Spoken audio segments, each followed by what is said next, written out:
ये मान कसाई है और प्रत्येक व्यक्ति के जीवन में लगी हुई रहती है, क्योंकि जब तक ये मान कसाई का झगड़ा हटेगा नहीं तब तक हमारा जीवन सुधरेगा नहीं। और ये मान कसाई के वशीभूत होकर के बड़े बड़े सूरवीर मिट गए। इस मान कसाई का ही प्रभाव था, इसके बल से जो है इसके भाव जो मन में आए, इससे वो अच्छे से बड़े बड़े सूरवीर मिट गए। तो हम कहाँ किसके के मूल्य बचे हैं? हम अगर मान कसाई करते, अहंकार करते हैं, सुनते नहीं है, ममकार हमारे जीवन में घुसा हुआ है। ध्यान रखो, रावण की मृत्यु नहीं होती थी, मंदोदरी की बात मान ली होती, लेकिन तुम कहाँ मानते? तुम तो पुराणों की कथाओं को सिर्फ श्रवण करके उसमें ही आनंद मानते हो, लेकिन अपने जीवन में कभी भी अपने जीवन में कहते भी उस बात को स्वीकार नहीं करते। यही कारण है कि आजकल हम लोग जो है इतनी मान कसाई हो गए हैं, इतनी मान कसाई हो गए हैं कि छोटे से छोटे बच्चों को भी ले लो तब भी उनके अंदर में भी वही मान कसाई के भाव जगे रहते हैं, अहंकार के भाव जगे रहते हैं। उनके अंदर में छोटा सा बच्चा भी जन्म नहीं हुआ और उसके अंदर देखो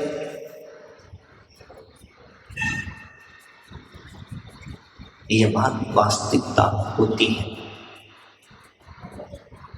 इन मान के कहा जाता है, मान कसाई से हम अपने जीवन का नाश कर लेते हैं, अपनी आत्मा को दुख में डाल देते हैं। मान की वजह से हम लोग अपने आप को कष्ट में डाल देते हैं। एक घटना याद आई, देरानी जेठानी में झगड़ा हो गया। मान कसाई व्यक्ति की व्यवस्था समझ में, देरानी जेठानी में झगड़ा हो गया और झगड़ा हुआ किस बात को लेकर के? कुछ खाने पीने का आइटम था।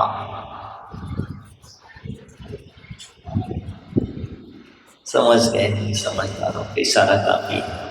कुछ खाने पीने का आइटम था और जब झगड़ा हुआ तो झगड़ा ऐसा हुआ, वो कहते बड़े हम खाएंगे, वो कहते बड़े हम खाएंगे, छोटे तुम खाओ, ज्यादा हम खाएंगे, कम तुम खाओ। दोनों के मैं बड़ी कहती है, मैं बड़ी हूं, तो बड़ी का नियम से क्या बनता है? बड़ी का नियम से बड़ा बनता है कौन सा? दही बड़ा के बड़ी है तो बड़ी का दही बड़ा तो नहीं बनेगा, ये बात तो सत्य है। लेकिन वो कहता बड़े हम खाएंगे, वो कहते बड़े हम खाएंगे। अब दोनों में झगड़ा हो गया, तो इतना झगड़ा हो गया कि दोनों ने कहा जो पहले बोलेगा वो बड़े खाएगा, जो पहले बोलेगा वो बड़ा खाएगा, तो बाद में बोलेगा वो छोटा खाएगा। अब का समस्या है, तो कुछ गड़बड़ दिख रही है। दोनों जनों ने बोलना बंद कर दिया।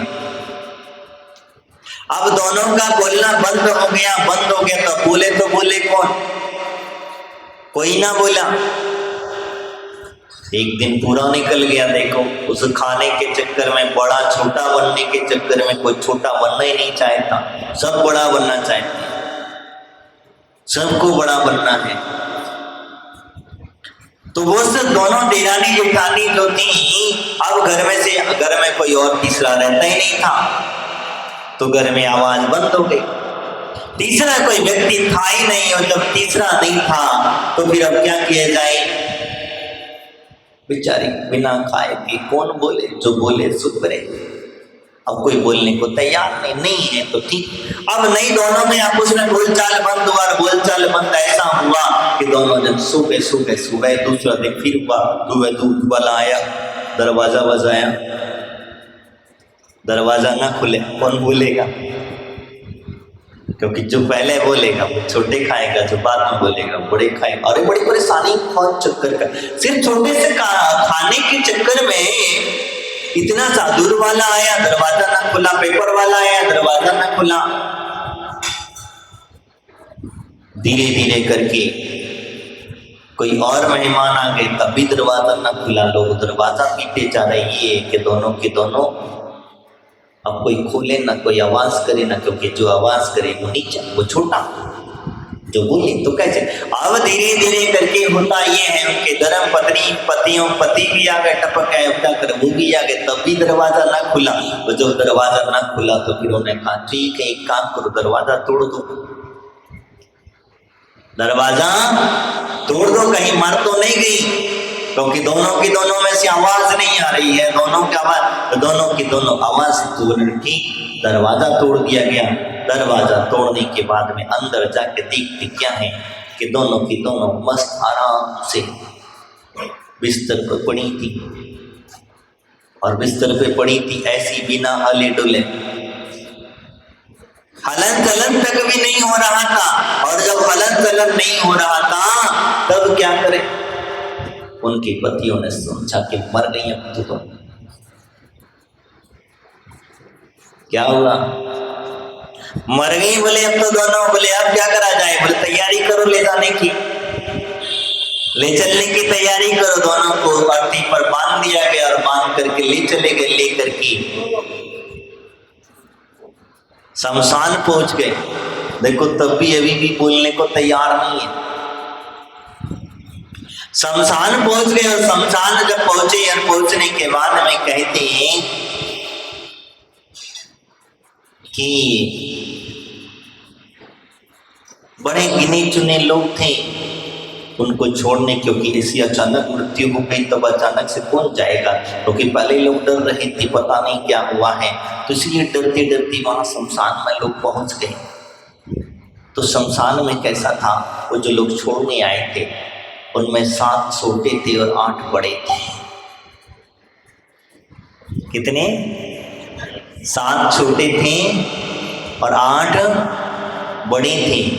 और जो खाने का सामान बनाया था, इसको कहते हैं पुआ, तुम्हारे भाषा में यहाँ क्या कहते हैं वो नहीं जानते हैं, जो है मीठे गुड़ के जो बनते हैं मालपुआ जैसे, तो बने हुए थी। तब वो कहते छोटे मैं नहीं बड़े में खाऊं, कहते बड़े में खाऊं। इन दोनों के पीछे झगड़ा हुआ था, तो 8 बड़े बने थे, 7 छोटे बने थे। छोटा जो, अब क्या हुआ, संयोग देखिए, कब दोनों की दोनों आपस में बातें करती हैं धीरे धीरे से अपना मुंह खोल करके, तो देखो अब अपन जलने वाले हैं। अभी भी मान लो तुम एक काम करना, बड़े खा लेना, हम छोटे खा लेते हैं। जैसे सुना दूसरे लोगों ने कि बड़े तुम खा लेना और छोटे हम, तो लोगों में भगदड़ मच गई। क्यों भगदड़ मची? तो ये तो भैया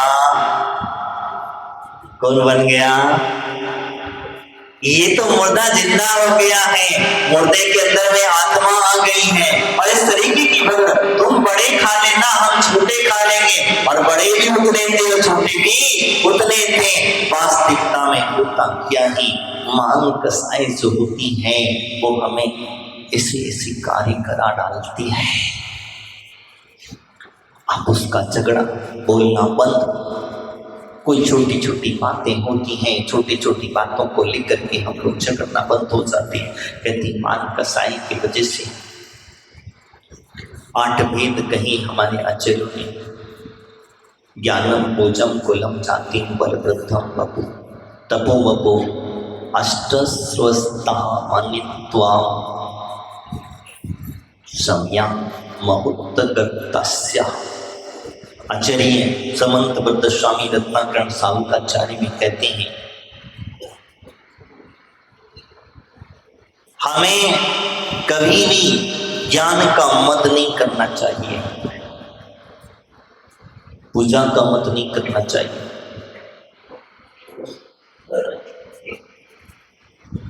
ज्ञान का मत नहीं करना चाहिए, पूजा का मत नहीं करना चाहिए, कुल और जाति इनका मत नहीं करना चाहिए।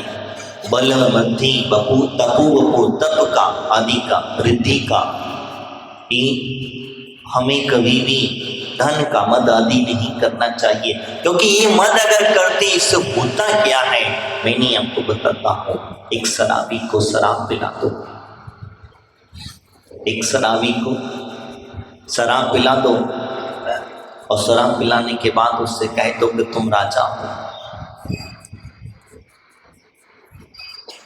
फिर उससे कह दो तुम राजा हो, और फिर उससे वो चला छोड़ दो उसको, फिर देखना वो कैसे उत्पात मचाता है, क्योंकि उसे पता नहीं कि मैं राजा हूँ कि नहीं, क्योंकि शराबी है, मद में चतुर है और उसे कह दिया गया है कि तुम राजा हो, तो बस राजा राजा राजा, मैं राजा हूँ, मैं राजा हूँ, मेरी सब लोग आज्ञा मुझे सलाम करें, मुझे इस तरीके के भाव अंदर से प्रकट होते हैं, और जहाँ मद के भाव उत्पन्न हो जाते हैं वहीं हमें नुकसानदायक हो जाता है। इसीलिए कहता है झुकना सिखाता है।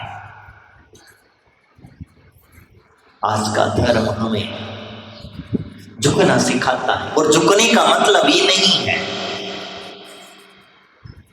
ऐसा झुकना, अंदर से भाव होना, अंदर से व्यवस्था को समझना, तो झुकना है।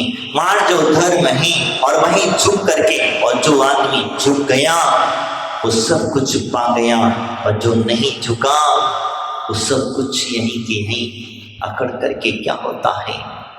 तो मैं आपसे चर्चा कर रहा था वो मंदोदरी और रावण की। मंदोदरी ने रावण को बहुत समझाया, बहुत कोशिश करी कि देखो सीता लौटा दो, सीता को लौटा दो, अभी भी कुछ बिगड़ा नहीं है, अभी भी युद्ध टल सकता है, अभी भी कुछ बिगड़ा तुम्हारा है, अभी अहित नहीं होगा, रामचंद्र जी तुम्हें बख्श देंगे, जीवन दान दे देंगे। लेकिन रावण कहता नहीं, रावण कहता नहीं, मेरे प्राण चले जाए, एक बार चले जाने दो, लेकिन इन वनवासियों को जीतने के बाद ही मैं सीता को लौटाऊंगा, लेकिन पहले तो लौटाने वाला नहीं हो, और अगर पहले लौटा दी तो फिर मेरी ख्याति कैसे फैलेगी, लोग मुझे कैसे जानेंगे, लोग मुझे कैसे समझेंगे कि मैं रावण हूं, मैं बलवान हूं, मैं विद्याधर हूं। ये ध्यान रखना। जैन शास्त्रों के अंदर में रावण को राक्षस नहीं कहा, रावण को विद्याधर कहा। राक्षस जाति उसका कुल था, चीज ध्यान रखना। राक्षस कुल क्यों पड़ा उसका नाम, ये चीज मैं थोड़ा सा समझा दो संक्षिप्त में। क्योंकि राक्षस कुल इसीलिए पड़ा क्योंकि जब भगवान अजितनाथ के स्वामी के समुश्रण में उनके दादा परदादा आदि जो थे,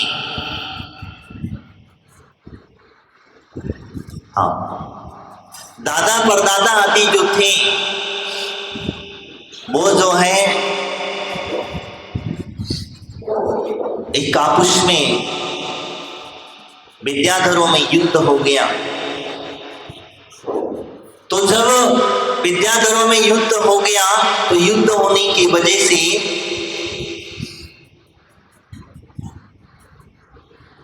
वो हार गया, और एक जो विद्याधर था वो उसके पीछे पड़ गया, और जब पीछे पड़ गया तो वो भाग करके भगवान के समुश्रण में पहुंच गया। कहां पहुंचा? भगवान के समुश्रण में पहुंचा, और समुश्रण में पहुंचने के बाद में, अब समुश्रण में तो कोई भी व्यक्ति पहुंच जाए तो अपना विरोधाभास छोड़ ही देता है, स्वाभाविक है कि वहां पर किसी प्रकार का किसी का क्रोध, किसी के ऊपर गुस्सा, मान कसाई आदि होती नहीं है। और भगवान का समुश्र 3 लोग के समक्ष पास इस तरीके की घटनाएं, और हमारे भगवानों के सामने अभी आ रही है अनंत चतुर्दशी, देखना मजा।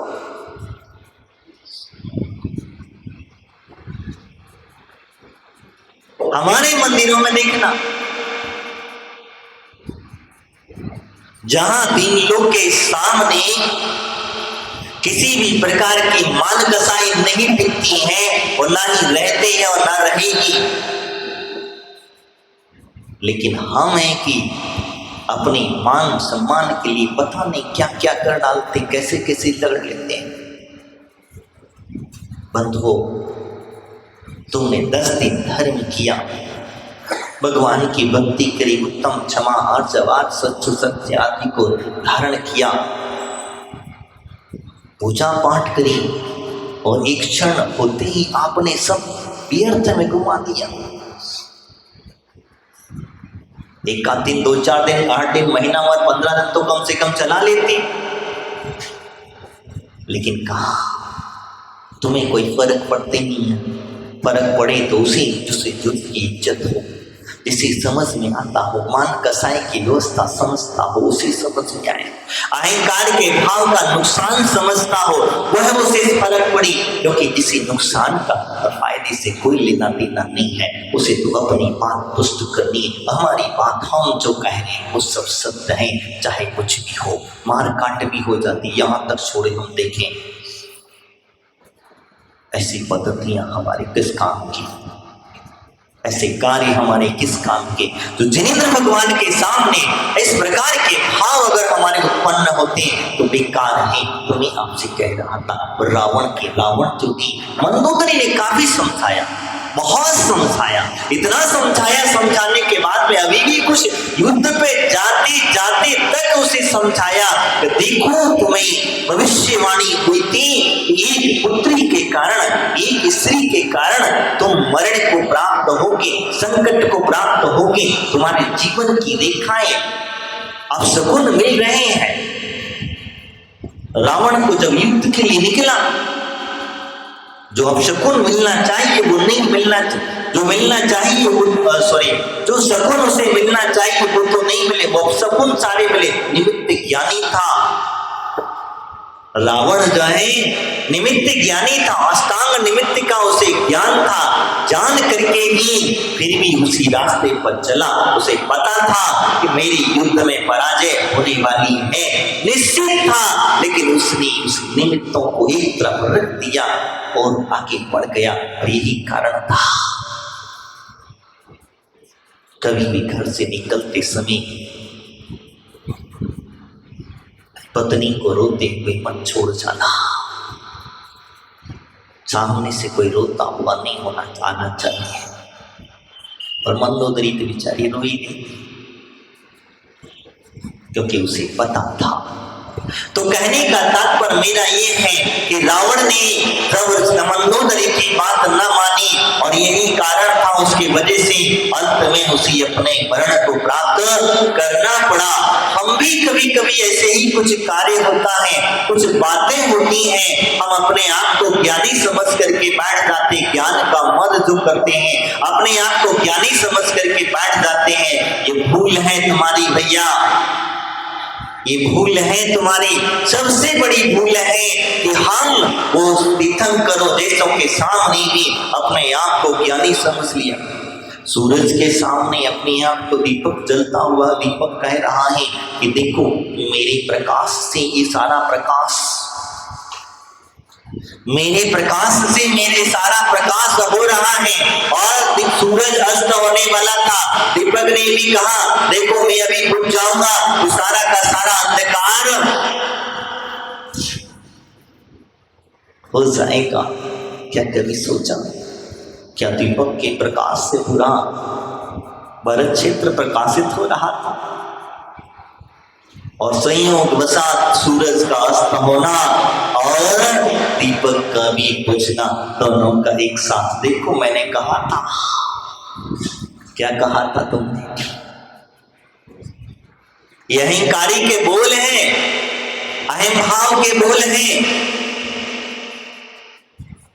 वो कहता ही मैंने कहा था ना कि मेरी वजह से ये सूरज जो सारा का सारा प्रकाशमान है, और मैं बुझ जाऊंगा तो सब कुछ बुझ जाएगा, अंधकार में हो जाएगा। और देखो हो गया, संयोग दोनों का यही था। छिपकली ऊपर चलती है, वो सोचती विचार करती है, कहती है मेरी मुंडी से छत रुकी हुई है। छिपकली सोचती है मेरी मुंडी से छत रुकी हुई है, और अगर से पूछा जाए कि हाँ इसी वजह से वो छत पे चलती, जमीन पे नहीं चलती, कहाँ चलती? छत के ऊपर चलती है, और वही कारण है। तो एक दिन छिपकली से किसी ने पूछ लिया, छिपकली से पूछ लिया बताओ ये छत किसकी वजह से टिकी है? तो छिपकली कहती है मेरे वजह से टिके हैं। बोले अच्छा, बोले ऐसे कैसे तेरे वजह से, तू इतनी सी छत इतनी बड़ी, संभव तो हो नहीं सकता, गणित नहीं बैठ रहा कोई। बोले देख लो, नहीं है विश्वास तो देख लो। बोले अच्छा दिखाओ संयोग। देखिए छिपकली नीचे उतर करके दूसरी छत पे गई, इधर वाली छत धड़ाम से नीचे गिर गई, क्योंकि उसकी आयु पूरी हो चुकी थी, वो गिर गई, गिरने वाली थी। तो इधर से गिर गई। देखो छिपकली ने तुरंत आके आवाज लगाई, तो देखो मैंने कहा था ना कि मेरी वजह से रुके, तुमने मुझे भगा दिया, इसी वजह से ये छतरा करके नीचे गिर गई। हमारी जैसी हालत यही है, हम कोई छोटे छोटे काम कर लेते हैं, छोटे छोटे कार्य कर लेते हैं, करते हैं, और कार्य करने के बाद में लोगों से कहते हैं देखो घर में चलाता हूं। कौन चलाता घर तुम्हारा? घर का मुखिया कहता है घर में चलाता हूं। और घर का मुखिया जैसे ना मैं ना कमाऊं, बच्चों को बहुत ताने मारते हो, बच्चों को बहुत ताने मार, तो मैं ना कमाऊं तो भूखे मरोगे, खाने को नहीं मिलेगा तुमको। संयोग बसात ऐसा हो जाता है, वो ना कमाता है और हमारे दिवाला नहीं। तो कहता विचार का मेरी वजह से सब कुछ है, ये सब कुछ मेरी वजह से हो रहा है, मैं नहीं, तुमने गलती कर ली है, तुमने ये बोल करके तुम्हारे भाव, अरे वो तुम्हारा अपना खुद का पुण्य लेकर के जन्म लिया है, यही कारण है, तुम भूल गए, तुम अहंकार में आ गए, अहम भाव में आ गए, ममकार में आ गए, तुमने अपनी शब्द की भाषा बदल दी। अहंकारी व्यक्ति कभी चुप करके नहीं चल सकता, नीचे देख के नहीं चल सकता, यही कारण होता है। तो अपने जीवन में इस तरीके के भाव मत रखना, मैं नहीं है, मैं क्या करने वाला, कुछ कर सकता, मैं कुछ नहीं कर सकता, मेरा कर्म है जो कुछ करने वाला है। आप जितना पैसा जोड़ जोड़ करके धन रख लेते हो, धनपति बन जाते हो, आपके आगे सेठ जी लगा दिया जाता है, बस फिर देखो आप भले भिखारी हो, फटीचर हो, सेठ जी कह दो, सेठ जी कह दो, बस देखो फिर भले क्या कुछ ना हो, तुम्हारी जेब में 10 रुपया ना पड़ा हो, लेकिन फिर भी तुम सेठ जी कह दिया, बस सेठ जी से तुम्हारे अंदर में अहम के भाव उत्पन्न हो जाते। मेरे कहने का मतलब ये है, मृदुता के भाव लाना, अहंकार के भाव मत लेकर के आना। और जो व्यक्ति अहंकार के भाव रखता है वो व्यक्ति हमेशा दुर्गति को ही पाता है। ध्यान रखना, दुर्गति को ही पाएगा, सदगति नहीं मिलने वाली। कितना भी लाख कोशिश कर ले, यही वास्तविकता कहते हैं, यही कहा जाता है।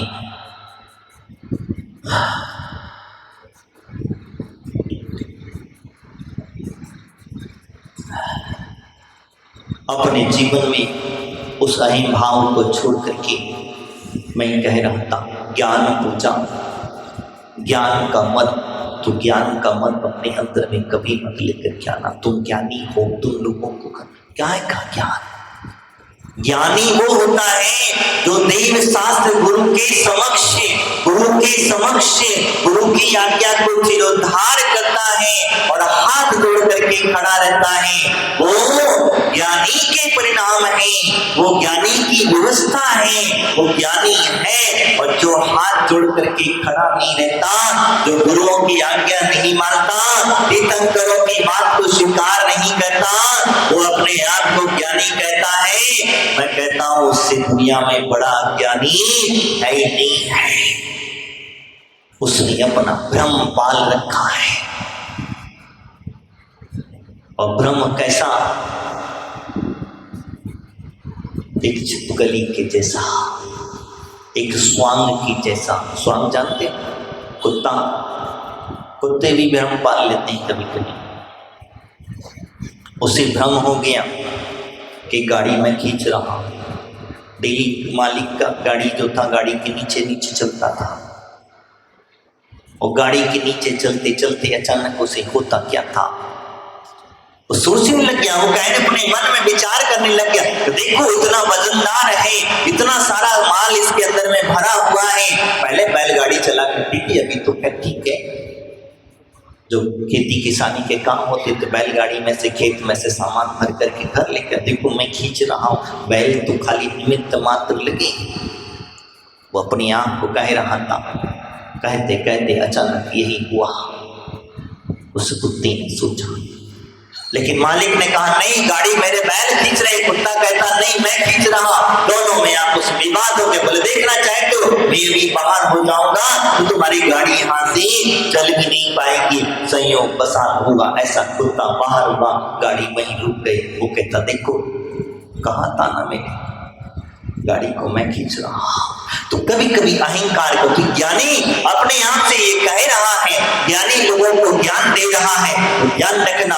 कभी भी ज्ञान देने के भाव मत रखना, ज्ञान लेने के भाव रखना। तो जब कभी भी गुरुओं का उपदेश मिल जाए, जब कभी भी जिनवाणी का श्रवण करने का मौका मिल जाए तो लपक लेना। भूखे की तरह भोजन के लिए जैसे भूख लगती है वैसे लपक लेना, जैसे प्यासे व्यक्ति को प्यास लगी है वैसे लपक लेना, क्योंकि ये शब्द बार बार नहीं मिलते, बार बार नहीं मिलते। हम तो अपने पढ़ लेंगे, हम अपनी पूजा, देखो आप बहुत अच्छा लगा कि आप साथ में सामूहिक रूप से पूजा कर रहे हैं, सबके साथ में पूजा कर रहे हैं, कितना आनंदित लग रहा है। और जो लोग अपनी अपनी पूजा करते हैं और चलते बनते उनसे पूछिए, तो जिन लोगों ने गुरु की बात को स्वीकार किया तो वो तो व्यक्ति अपने जीवन का कल्याण कर लेगा। जो गुरु की बात को स्वीकार नहीं करेगा वो कितना भी ज्ञानी बन जाए, पंडित तो कहला जाएगा, विद्वान कहलाया जाएगा, लेकिन आत्मज्ञानी नहीं कहलाएगा। वो अपनी आत्मा का कल्याण कभी नहीं कर पाएगा। ये बात ध्यान रखना। और मान कसाई व्यक्ति जो होता है वो कभी भी दूसरे की बात को स्वीकार करना नहीं चाहता। मान कसाई व्यक्ति जो होता है वो सुनना नहीं चाहता। जैसे जैसे सुन भी लेता है, पकड़ पकड़ करके ले आते हैं, तो जैसे जैसे उसके कान में जबरदस्ती कुछ शब्द घुसा दिए जाते हैं, तो घुसा देने के बाद में भी वो प्रवचनों में भी गुरुओं के मुख से भी अगर ज्ञानवाणी का श्रवण हो रहा है, ज्ञानवाणी का पान हो रहा है, रसपान करा रहे हैं, तो उसमें कुछ ना कुछ कमी निकाल देगा, कुछ ना कुछ कमी निकाल देगा, क्योंकि उसकी आदत जो है वो आदत को अपनी छोड़ता नहीं है। इसीलिए मैंने आपसे कहा तो ये मार्जो धर्म है। मार्जो धर्म हमें कहता है मृदुता, सरलता, पानी से सीखो। मृदुता सीखनी है तो उस जल से सीखो। पहाड़ की चोटी पर बरसता है, पहाड़ की चोटी से बहता है और बह करके समुद्र में जाकर के मिल जाता है, अपना अस्तित्व मिटा दिया करता है, उससे सीखो।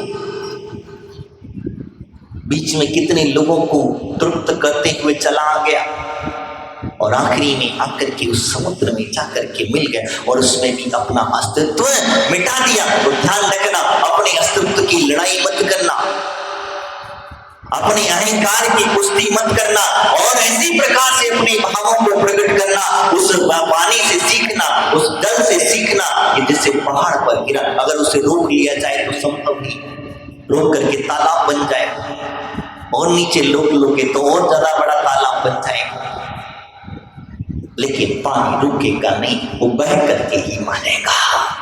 तो इसी प्रकार से हमारे अंदर की मृदुता जो आएगी वह अपने जीवन में कल्याण करने लाएगी और मृदुता ही आपको मोक्ष का मार्ग प्रशस्त करेगी। जिन्होंने अकड़ रखी, जिन्होंने अकड़ अपने जीवन में बना करके रखी वो कभी भी मोक्ष नहीं गए। उनके अंदर में शरीर जरूर अकड़ा लगना, मुनिराज हमारे जब ध्यान में बैठते हैं तो शरीर जरूर अकड़ा हुआ होता है, लेकिन अंदर से जो परिणाम होते हैं, अंदर के जो भाव होते हैं, उनके अंदर में वो मृदुता, वो सरलता हुआ करती है, इसीलिए वो सीधे मोक्ष जाया करते हैं। आपका शरीर अकड़ा नहीं है, आपका शरीर में मृदुता है, इसीलिए झुक गए हो। क्या हुआ है? शरीर में मृदुता है, इसीलिए हम झुक गए हैं और इसी वजह से हमारे, लेकिन अंदर भावों से मृदुता नहीं है, अंदर की मृदुता नहीं है, भावों में मृदुता नहीं है, इसलिए शरीर तो झुक गया लेकिन भाव ना झुक सके। इसीलिए कहता हूं, अंत में यही कहना चाहूंगा, नमन नमन नमन में पैर है बहुत नमी, बदनाम पुद्गल बास धून में नवे जो ज्योति चेता चोर माना। वास्तविकता अपने जीवन को कल्याण करना है तो मृदुता लाएं और अपने आप को झुकना सिखाएं। जहाँ झुक जाओगे वही अपने जीवन का कल्याण कर लोगे, अन्यथा अकड़े रहे तो यही प्रकार से विनय के 4 भी तुम्हारे आचार्यों ने कहे। एक दर्शन विनय, ज्ञान विनय, चारित्र विनय और उपचार विनय। ध्यान रखना, ये विनय है। दर्शन विनय, दर्शनात्मक भक्ति जो दर्शन में श्रेष्ठ है उस व्यक्ति की विनय करना। ज्ञान विनय, जो ज्ञान में विनय है, ज्ञान में श्रेष्ठ है उसकी विनय करना। चारित्र विनय, चारित्र से श्रेष्ठ है उसकी विनय करना। और तप विनय, उपचार विनय जिसको कहा जाता है। उपचार में जो आपके घर में बड़े बुजुर्ग होते हैं उनकी विनय और सम्मान करना चाहिए। छोटों ने बड़ों का सम्मान करना चाहिए, उनका विनय करना चाहिए, और बड़ों ने छोटों के प्रति लाड़ दुलार करना चाहिए, उनके प्रति प्रेम और वात्सल्य के भाव रखना चाहिए। यही विनय का सार है। यह विनय आप अपनाओगे तो जीवन में अवश्य उस मूर्खता को प्राप्त कर लोगे। आज इतना ही। बोले महावीर भगवान